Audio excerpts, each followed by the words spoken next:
welcome to Booked, where two guys tell you about the books they're reading. I'm Rob Olson. And I'm Livius Nedden. This is our 2019 year in review episode. But it's also the first time, and probably we'll probably only get this done like one or two more times, right? Like a decade in review episode.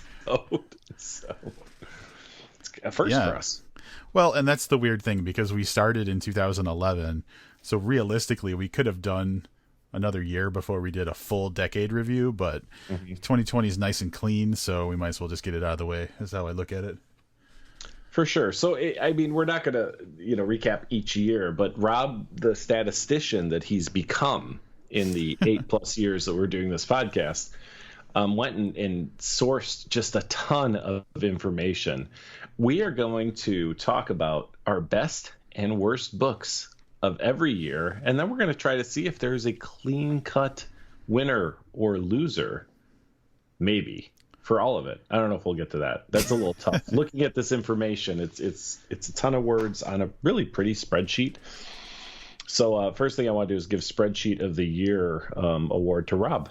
So I want to start with this. Yeah, so congratulations, Rob. Spreadsheet of the Year for Booked. Oh, I think the fix was in on that one, because I don't know if you've you were also second place, and honestly, you were in last place too for Spreadsheet of the Year. But we'll give you the award for being top. All right. Hey, I wasn't expecting that, so it's already this is off to an excellent start. So let's kick it off right away, man. Let's start back in 2011. Now, here's what I'll say. In some cases, Rob and I were on the exact same page for a best or a worst book. But what we did was really Rob did.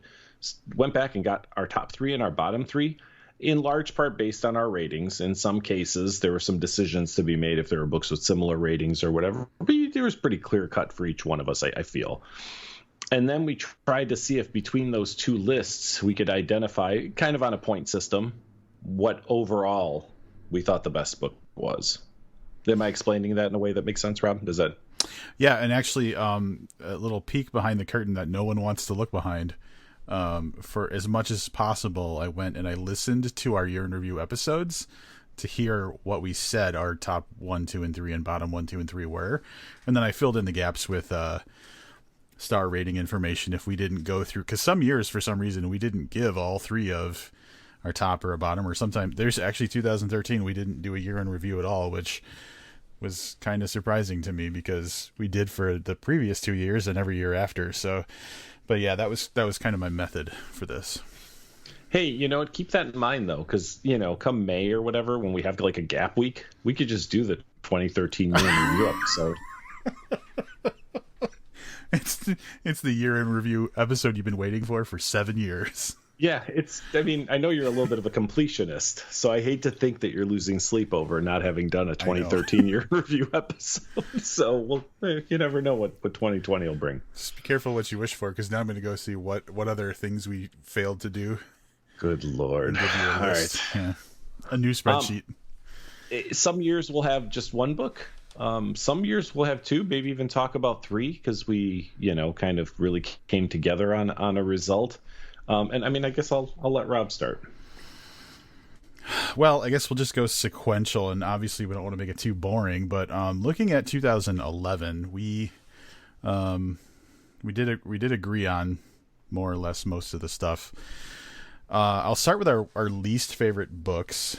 2011, as a podcast overall, Robopocalypse was the worst book of the year, and like a runner-up would be the book Plugged by, I think his name's Owen Colfer, who is the author of the Artemis Fowl series. I just want to say that it greatly saddens me because the list I'm looking at has our individual top three, bottom three.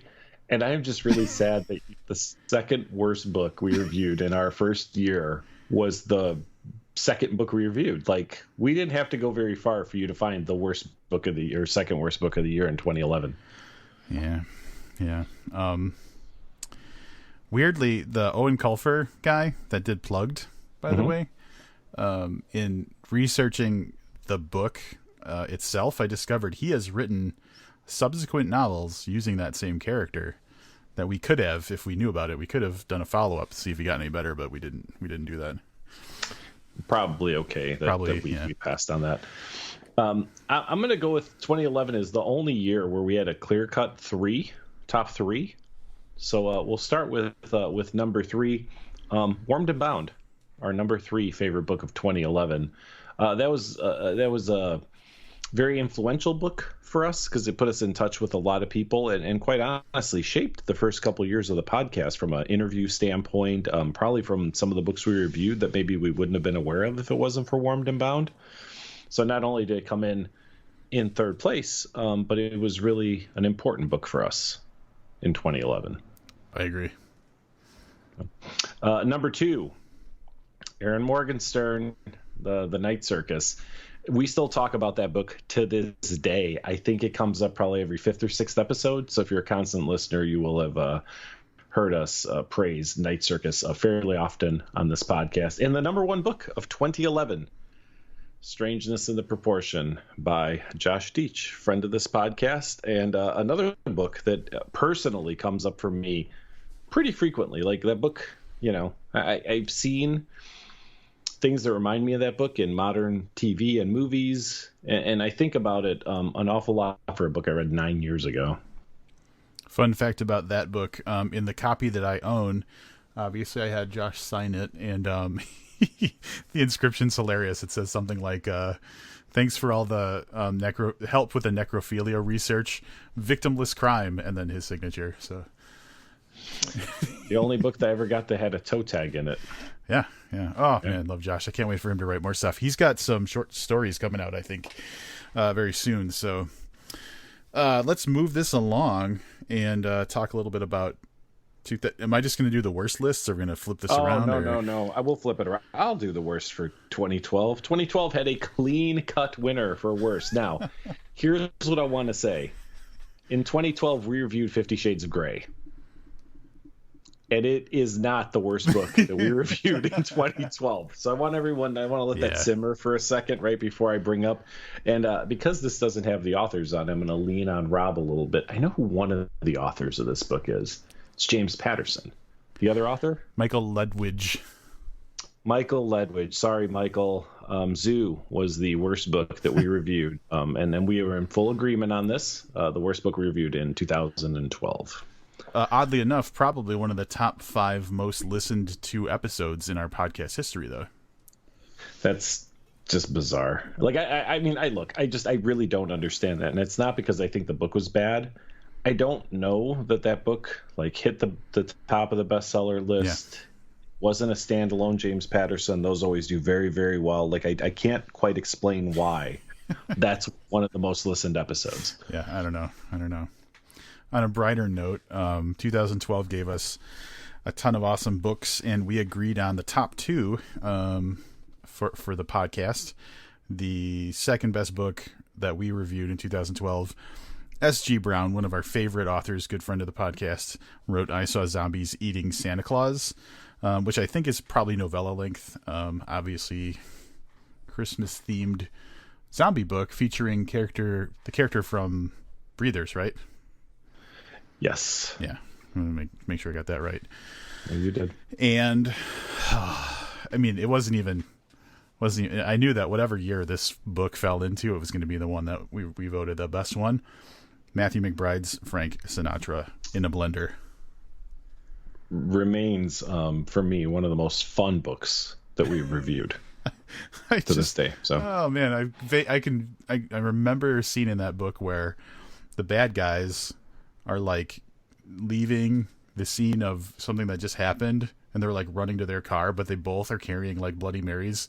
Oh man, such a good book. Excellent book. Why don't you take the worst for 2013? Now, this book is a little bit weird because while it is the worst book of 2013, it also has the only... it was the only contender for best beer coaster we've reviewed. Stud Book by Monica Drake, if anybody remembers. We talked about it a bunch. The copy that we had that we kind of shared to read Ended up being just kind of a permanent fixture on the desk where I record the podcast, and I use it to set my beers on so that it wouldn't make like a thunky kind of noise when I set it down. So, worst book beer of coaster. worst book of 2013, best beer coaster of the entire history of the podcast. For sure. I will say, in looking at the list, Cuckoo's Calling was a pretty close to second based on where our lists were. So the J.K. Rowling, Robert what's that called? Yeah, Robert Galbraith. Alter ego. Cuckoo's Calling. I didn't remember you being that down on Cuckoo's Calling. When I saw it was on your top bottom three list too, I was actually a little surprised when that popped up. I think it was because, just in comparison to the Harry Potter books, it's just a big fall. Yeah. So, I wouldn't know, but I imagine that it also fell in sales too. So 2013, we have a clear-cut top two. Fish Bites Cop, David James Keaton. Shouldn't surprise anybody. Keaton, we're huge fans of his back from year one or two, probably year one. Love everything that guy does. Fish Bites Cop was the kind of clean-cut number two. And number one, The Least of My Scars, Stephen Graham Jones. That was still, again, one of those books where I have a terrible memory. I was looking through some of these lists. I was like, did we review? I don't even know what this fucking book is. I'm looking right now. Zeros. What the hell is Zeros? Wait, what year are you looking at? No, I know. I glanced down at the list. What's the first thing that doesn't look familiar? It's Zeros. Was that Hackers, right? It was Hackers. Chuck Wendig. Yeah, it was the book about the AI and the hackers. All right, so I guess I do remember that one. But Least of My Scars, another tremendously well-written book from Stephen Graham Jones, and that topped our list of 2013 books. So good. So good. I'm going to take the worst of 2014. It is the only... Well, no, I guess we got a couple of years. We got three. I guess I have to mention it. Rick Springfield's Magnificent Vibration came in third worst of the year, so I guess it could be worse than that, right? It could be two worse than that. The City, which was Dean Koontz, right? Yeah. Dean Koontz book, The City, took second place, and then the sequel to Robopocalypse, no surprise here, Robogenesis, topped our worst books of 2014. Yeah, first author to hit two worst books of the year, so it's not looking good for Daniel H. Wilson. On the bright side, 2014 brought us a bunch of ton stuff. On the bright side, 2014 brought us some better stuff too. So, second best book of 2014, David James Keaton makes another appearance with The Last Projector, which was this 550-page, just fucking crazy novel that throughout the years previous we had him on for live readings and stuff, and had parts of that book kind of already on the books by the time that was published, but we love that. And 2014, it's crazy that it was that long ago, introduced us to Josh Malerman's Bird Box, which we unanimously decided best book of 2014. Excellent stuff there. This next list, you go ahead, man. All right, bottom, the worst book. 2015 worst books. I'm just going to rock right through this. Prince Lestat, Anne Rice, which I want to say she did appear previously on one of our personal worsts of the year lists. Livius didn't care for Wolf Gift, neither did I, but I guess I just liked it a little better, maybe. Anyway, Prince Lestat, the second worst book.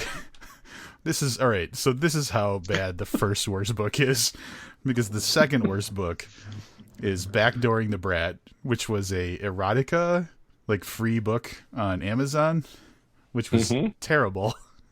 But still, by book, it was 14 pages of stepdad porn. Yeah.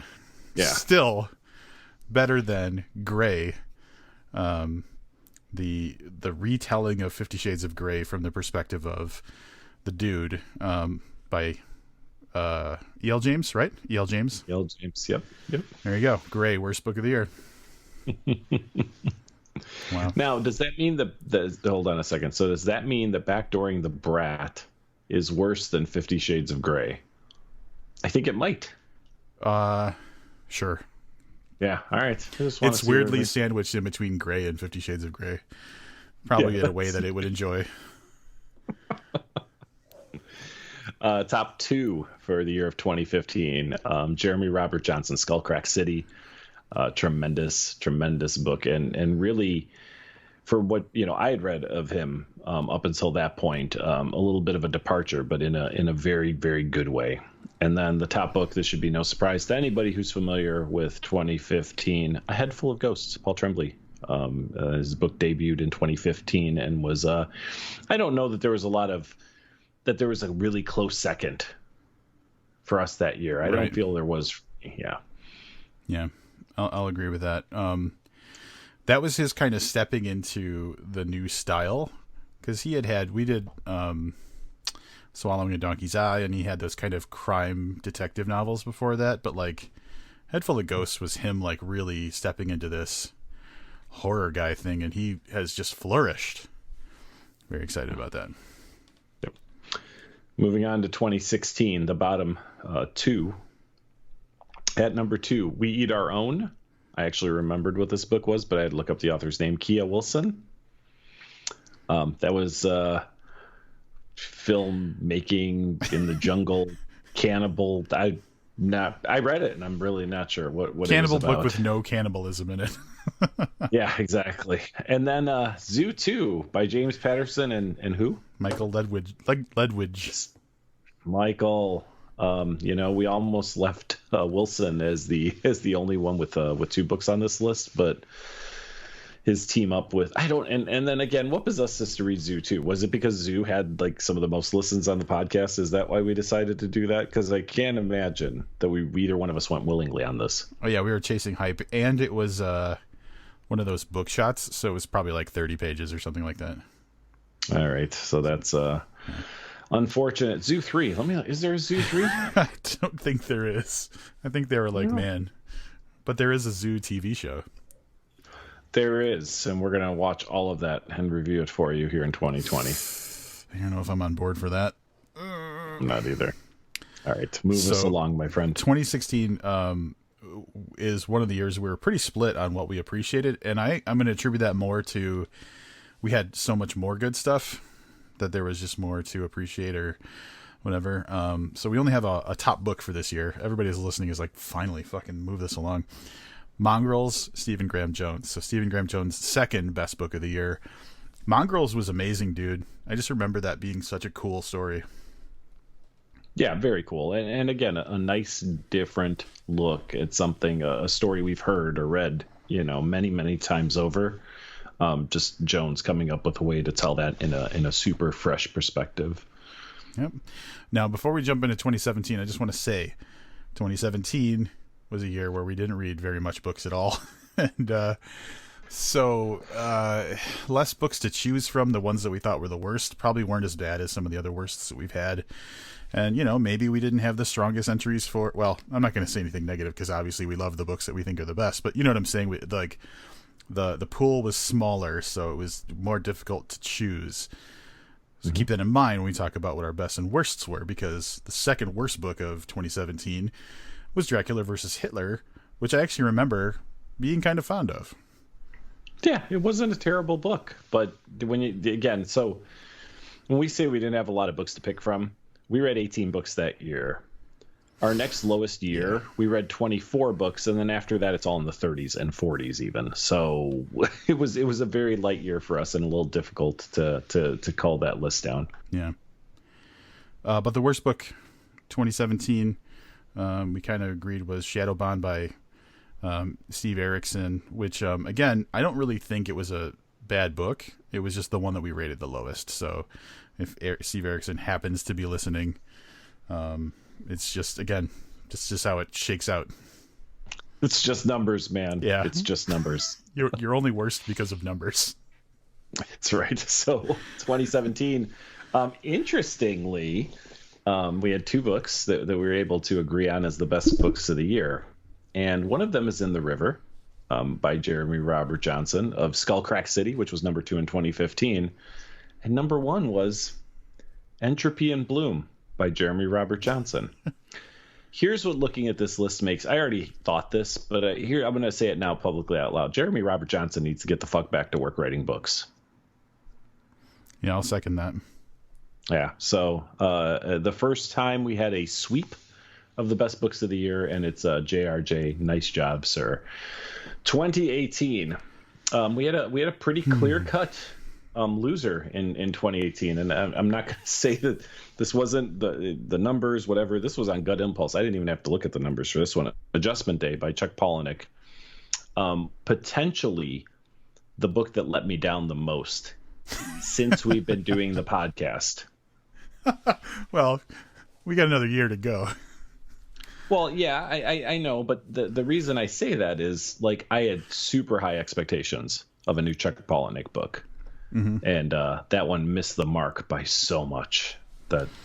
So that's one of those books where, like, there's certain books where you question how well it did when you're in like a half price books, and there's like a display in the middle of the store that's all like not used but like new, like signed editions of the book, like, so they just like, oh, it doesn't feel this, good. huh? Oh yeah. Oh wow. There was I can't remember where I was, but there was a half price books that had a huge Adjustment Day display, and they were all books that were signed, and they were at like regular retail price or maybe even cheaper. Yeah. So not bode well. Oh man, I wish you would have gotten the best books for this year. I mean, I could take it if you'd like. Yeah, do it, and then I'll just wrap up 2019. Perfect. 2018. 2018 was a tough year to make some decisions on. That's what I'll say, is that 2018 had a lot of really, really good books. But after crunching the numbers, we came up with two. Number 2, Cherry by Nico Walker, who we're anxiously awaiting his prison release, because I definitely want to get that guy on the podcast. Cherry was a great book and a super, super close second to number 1. But number 1, again, for anybody who's paying any attention at all, should not be surprised that Zoya Stage's Baby Teeth was our number 1 book of 2018. And, for me personally, probably one of the top 10 books that we've reviewed. I might have to come up with a top 10 list at some point of my personal favorites, but great job to Zoya Stage. Super excited about Wonderland coming out in 2020. Yeah. We'll definitely be reviewing that here, and maybe we'll see if Zoya wants to come on and chat about it. Interesting note about Cherry. For some reason, the audio episode that's in our podcast feed did like kind of normal business to like all the other episodes, but for some reason, the YouTube version that gets automatically published when we put out an episode, like there's a YouTube video that's just, there's no video, but you can play it, is on fire. Like we have like I think it's over 1,000 views of it, probably like well more than that, like maybe 1,600. It's blowing up, and I can't figure it out unless like maybe that's how prison people can check out YouTube. I was just gonna podcasts. Say, they probably have access to YouTube, but not to podcast apps in prison.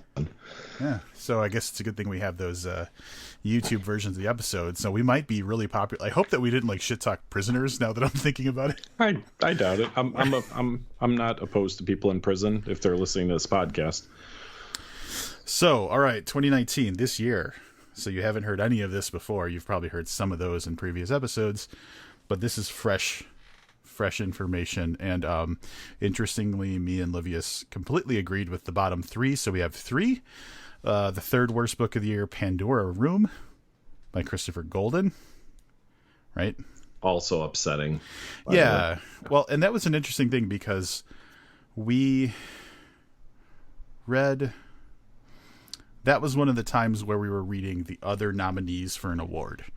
That's why we read The Hunger by Elma Katsu and The Pandora Room, because there was what award? I can't remember the award, but anyway, Stoker. There it is. So that was one of the other nominees for the Stoker Award, which is always a good idea because, like, you would hope these are the best possible books in the field. But yeah, it just didn't hit for either of us. Number 2, second worst book of the year, in contrast to everything we've read, is Trust Exercise by Susan Choi. That was her name, I believe. It is Susan Choi. Interesting note on that. If you didn't listen to the previous episode, we were reading that to determine if it was the best book of 2019. And out of 33 books, it came in 32nd. 32nd, yeah. Now, the 33rd book of the year, or the first worst, however you want to think about it, and probably one of the most disappointing reads I've experienced in my entire time on the podcast is Carrie Mora by Thomas Harris. And I don't even know what to say. It's just so... I imagine the people that read that Harper Lee book that came out after, the 50 sequel years. to Kill a Mockingbird, yeah.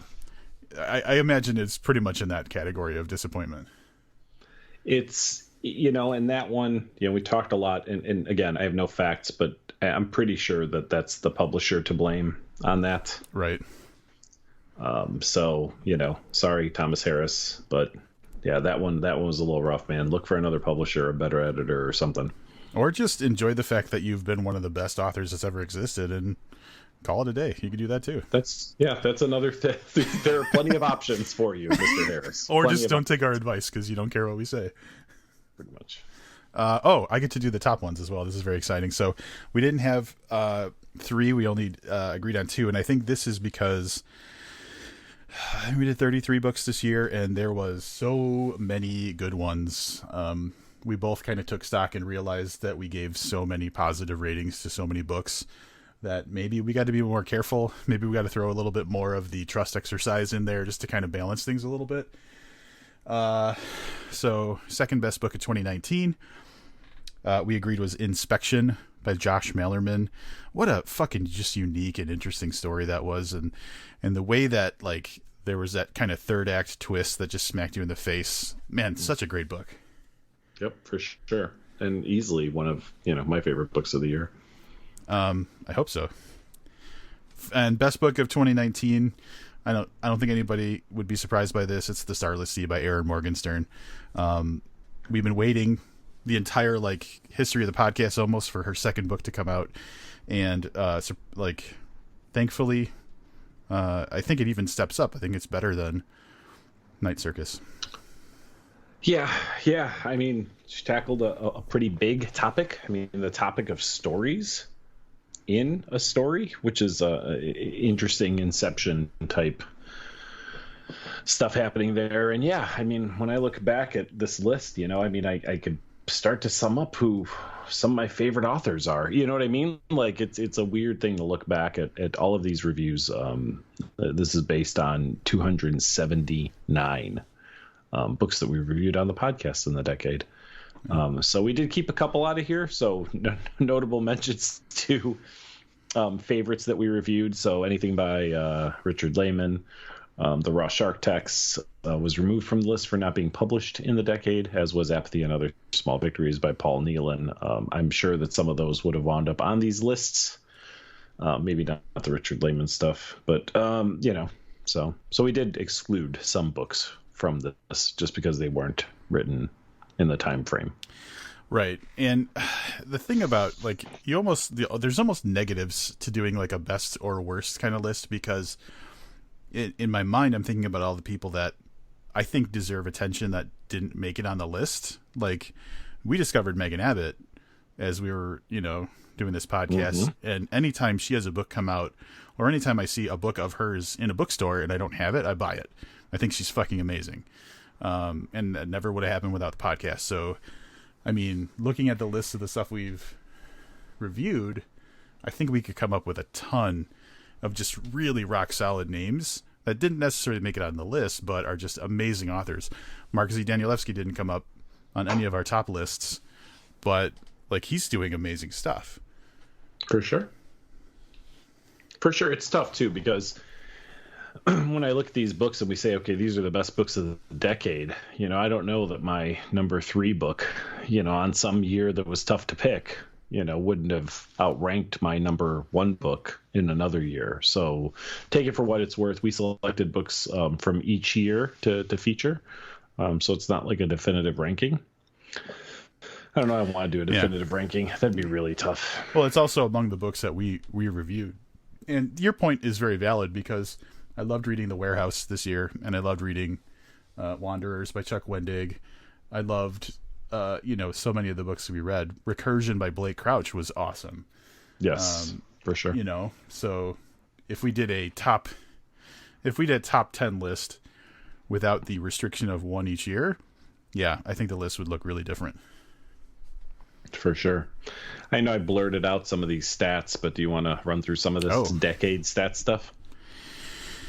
Yeah, I'll try and stick to interesting stuff. So, just like the big numbers, 279 books, Livius mentioned as the number of books we've reviewed. And it's a little weird because some episodes we've reviewed more than one book.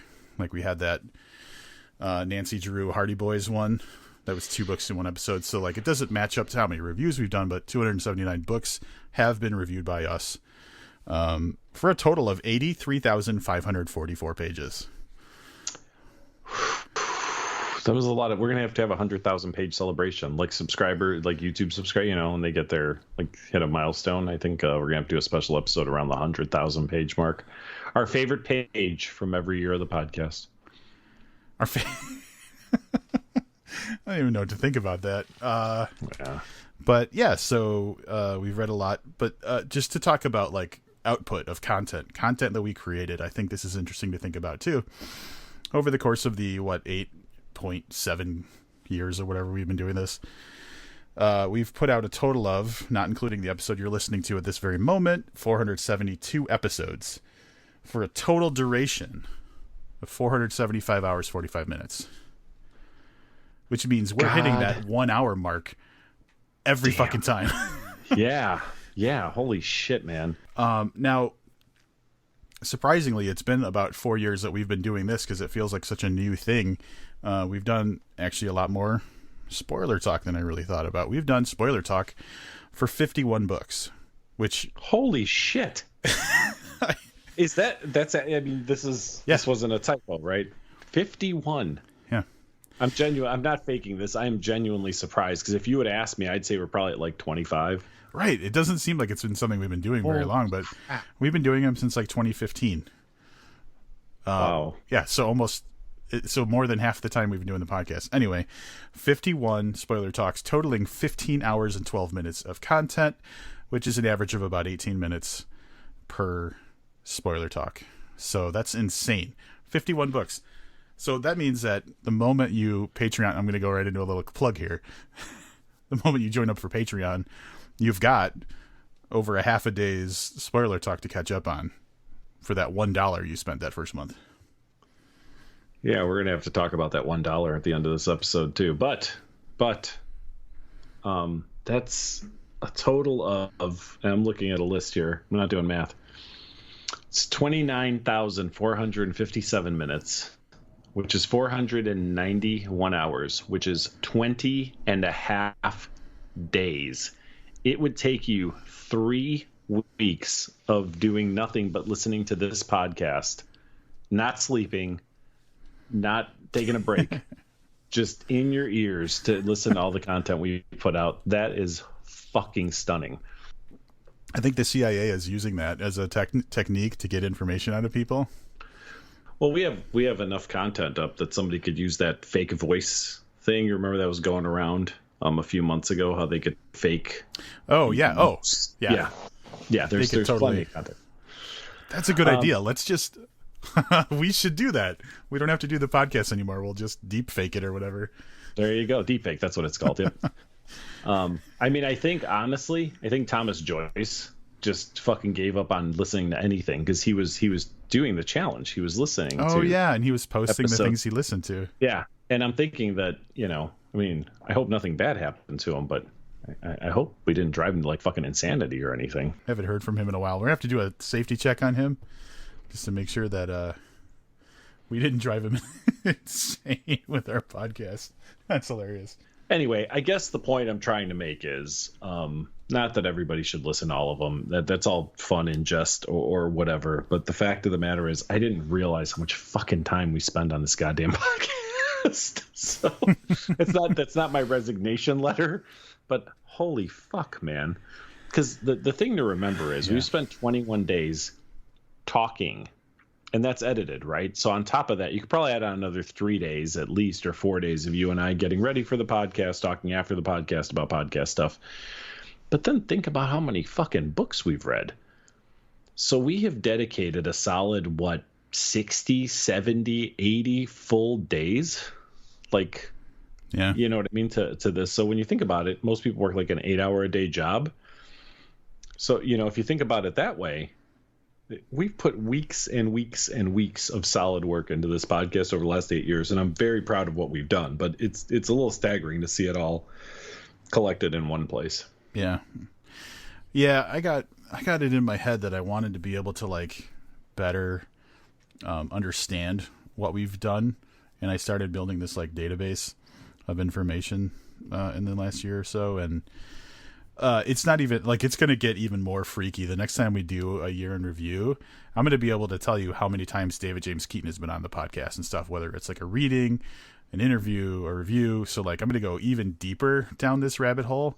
But I mean, come on, like this is, it's something that I am very proud of. This, not the spreadsheet, which is really cool.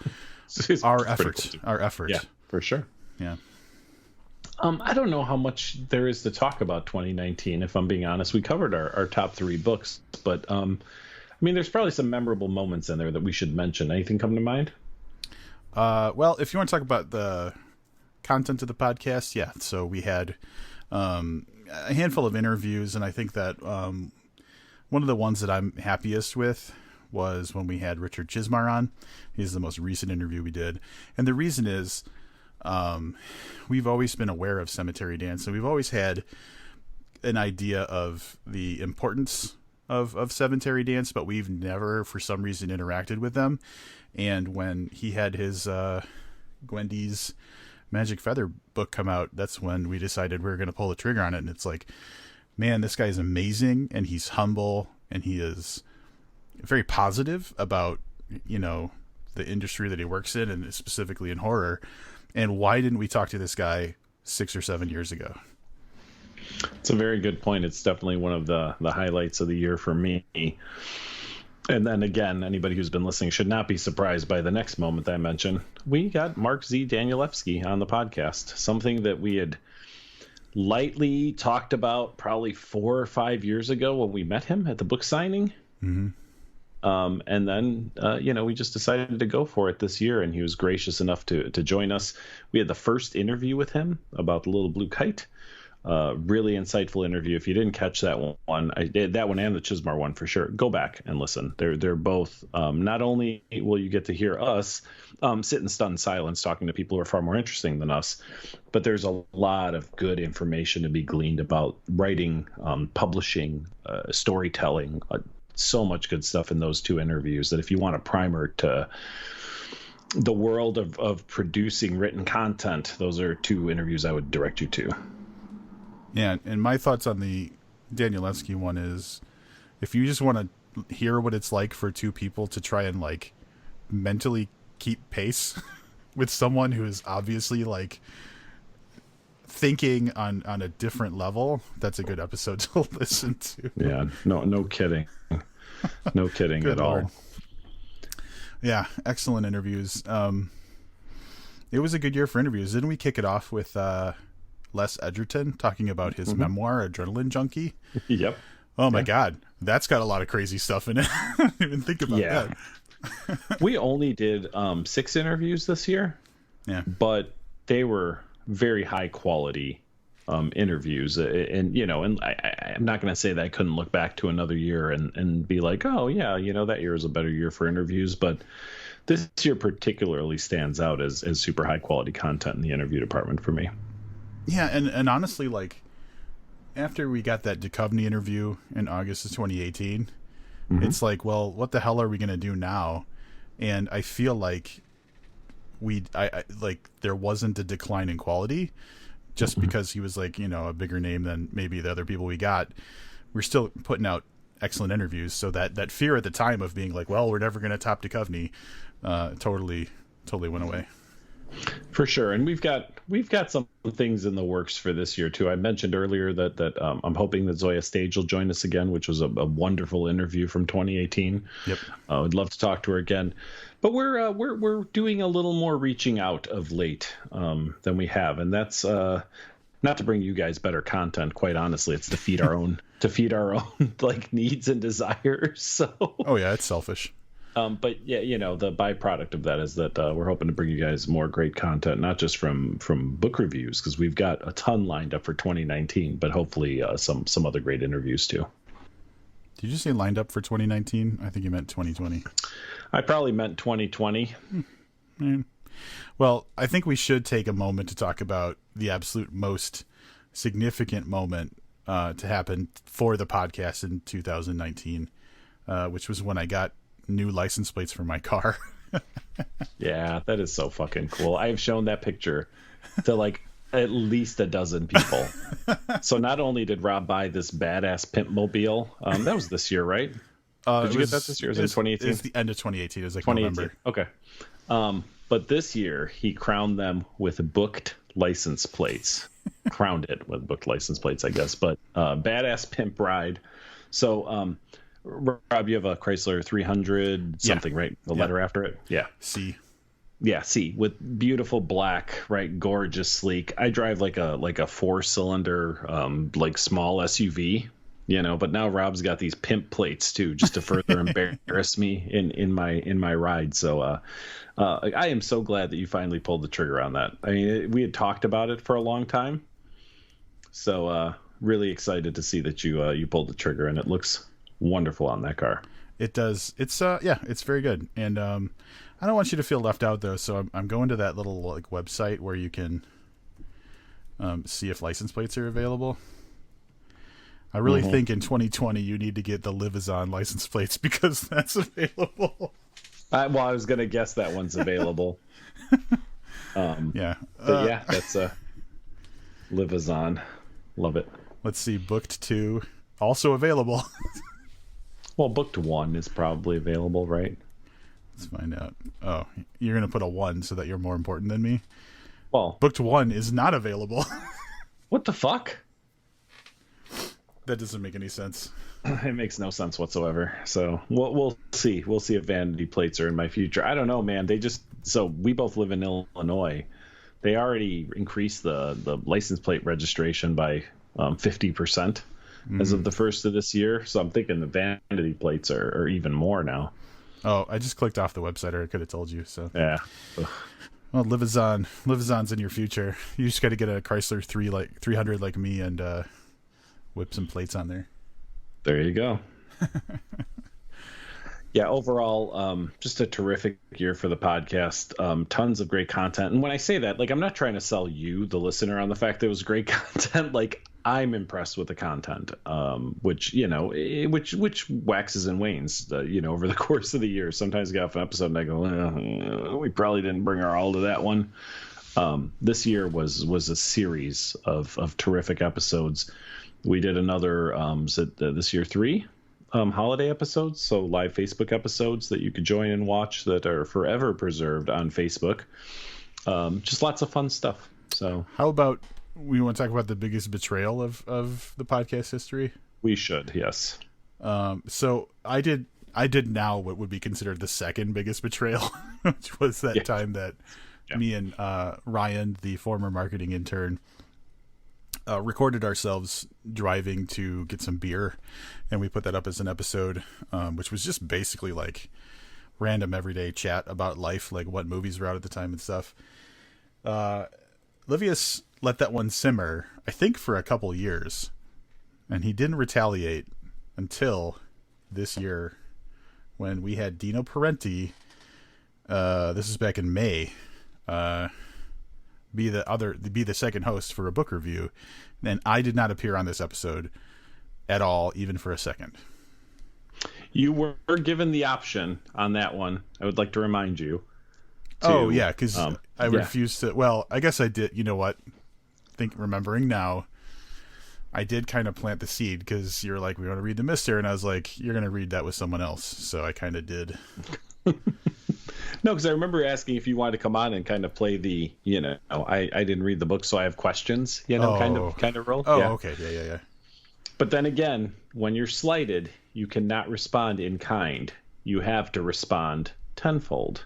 So it didn't take a long time for me to take the opportunity of Rob being out of town for 2 weeks, basically, to, lather, rinse, and repeat, and have Frank Edler join me for an episode in which we reviewed Mannequin something. Terror Mannequin. Terror Mannequin is what it was called, which was a super fun book to review. Frank's been a longtime friend of this podcast. You can catch him over at the Bazong podcast, which by and large he interviews bizarro authors. But he's a good guy, a lot of fun, and I appreciate both him and Dino joining me for Robless Reviews. Oh man, now it's got its own fucking title. You heard me say tenfold, right? Now, if you do the math, we're twofold at this point. Shit. So, yeah. We got 8 Don't more do any more folds. fucking episodes.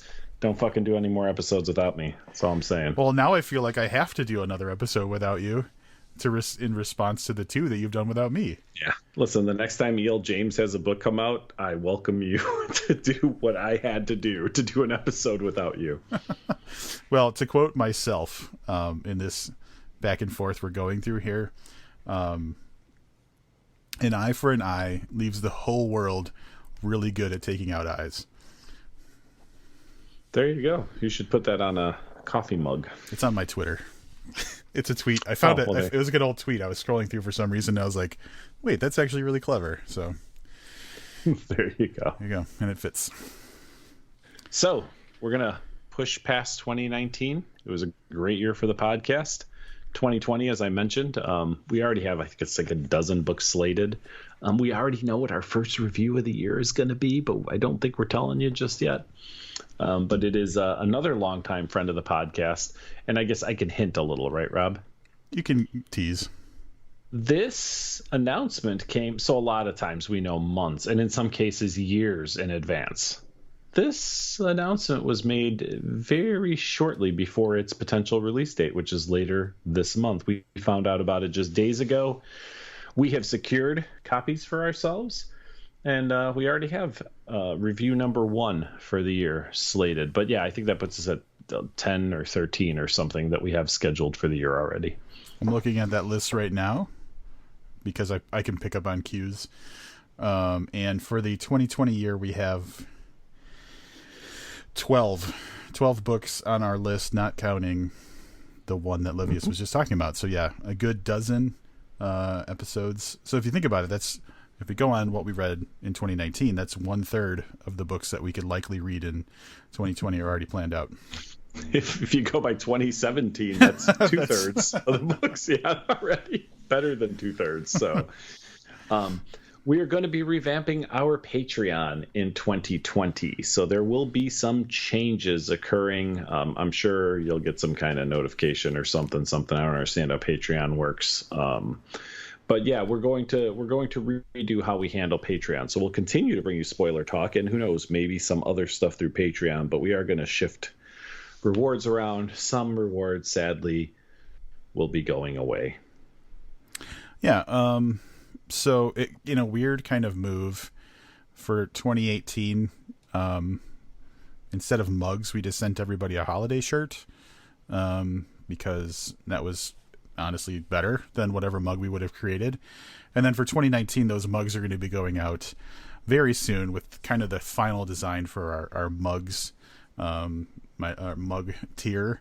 And then we're gonna be retiring mugs, and we'll see what type of other things we have for our revamped schedule. We have to have a booked meeting to figure out what is best for our Patreon supporters and stuff. But mugs will be going away. We've always had like a touch and go, I think, relationship with merchandise in general, because when we don't have merchandise, everybody wants it, and when we do have merchandise, nobody seems to be doing much with it. So this is kind of one of those ebbs where merch is on the downturn. So we're going to take a look at where we can go in a different direction. We will continue to bring you great content. Like I said, I'm expecting at least to match 2019 6 interviews. There will be some interlude episodes, of course, as we need to take weeks off from what we do. And we'll see. We'll see what else materializes throughout the year. But all I can say is, with the things I know that are going on behind the scenes, I'm pretty excited to get together with Rob, kind of solidify these things. I expect that probably sometime in February we might have a slightly new format that we're working with. We'll see how that goes. Do you want to tease that one a little, or? I mean, I'll let you tease it as much as you'd like. All I'm going to say is we've had a stable of formats of episodes that we've used pretty regularly throughout the years. Obviously, reviews, interviews, interludes. We've done live episodes, and then some have come and gone. Wheel of Meat, we haven't seen in a while, although Livius keeps threatening me with with it. We did those intro too. We did a couple of those episodes. The 3 author interviews were something we did for a while. And I had an inspiration recently based on one of our most recent episodes of a way that we could kind of explore the idea of book popularity. And that's all I'm going to say about that. But if we work out how that works, yeah, we might be introducing a new type of episode, type of review. And then, based on information that Rob brought to my attention during this episode, we're going to try to reach out even deeper into the prison population. Yeah. Sure. Yeah, that too. Yeah. Booked is a double entendre in that particular. Oh, man. Wonder if that's how people find us. Like they search for booked, and then they're like, wait, Cherry. Nico, hold on. I know Nico. He's down in cell block F. Hey, guys, listen. Check this out on YouTube. They're talking about Nico. Oh, all right. I don't think we're going to get better humor than that. Well, probably not. One thing I will say is that probably in the upcoming months, I will be making public through some sort of like Google spreadsheet thing my progress with acquiring physical copies of every book that we've reviewed.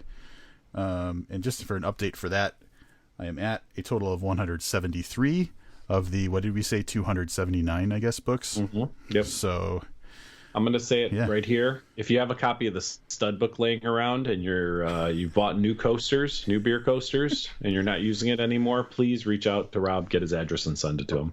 Yeah. Yeah. And that way, I'm thinking if you're an author and you want to send me a special copy, obviously I'll pay for all of this stuff, but like, I would prefer to have a signed book to a not signed book, so maybe this will help me kind of specialize the collection a little bit. There you go. Yeah. I don't have anything else, man. I'm glad we put 2019 to bed.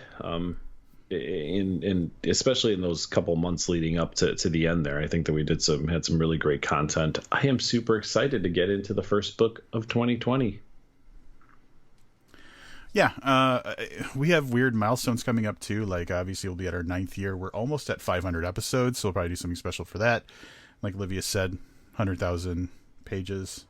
So look forward to more celebrations of like the crazy milestones we're reaching as we get to almost 10 years of doing this podcast, which is completely insane. For sure. I closed out the last episode with some terrible singing. I'm not going to repeat that. You started this week? Actually, that was at the beginning of the episode too. I put it up at the front. Oh, Jesus. All right. Well, you probably heard that. If not, go listen to that and consider that my closing. I'm going to get out of here. Happy New Year to all of you guys. And that's it. That's all I got. I'm not going to top that. Keep reading.